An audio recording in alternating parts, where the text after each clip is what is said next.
Let's set up for the bird dog. So for the bird dog, it's the same position as when you're on the ground. You're thinking of reaching to the ceiling, or as when you're on the ground doing the dead bug. You've got your chin tucked again, you've got your rib cage aimed towards your pelvis, and you're gonna move through your hips and shoulders. So a common mistake here is to just move through your back and basically just hyperextend or rest into compression on your back. I will say this, of all the hips I've assessed, you should technically have, 0 plus 15 degrees, let's say, of hip extension. But even passively, I rarely see that level of hip extension.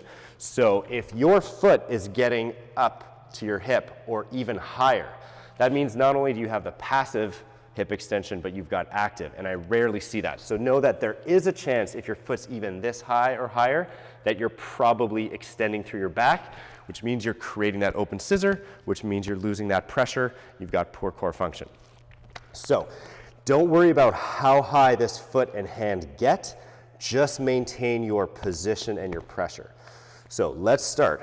Let's push through the ground, think wide back, chin tucked, exhale, ribs down. You pretend you're on the floor, so you find that same position. I know you don't have the same feedback, just make sure you're not hyperextended or rounded. Now that you've got that, let's reach long first. So let's slide your left arm up the floor and your right leg back. And just hold this position. Do another exhale. Make sure your ribs go down all the way to your pelvis. Follow that exhale to the end. Keep this pressurization, this tension, and slowly start to lift. And see where you can get by just using this glute. It's not gonna be up here. And then you would control yourself to the floor. You can alternate sides or you can do reps. So you can do a full bird dog where you either connect elbow or hand to knee. Sometimes I like to do that to basically re-engage my front and press together. But I do like to slide long before I lift to make sure I really know I'm not driving from my back. My back is staying strong and it's allowing my hips to do the work. So that's how we're gonna train our bird dog.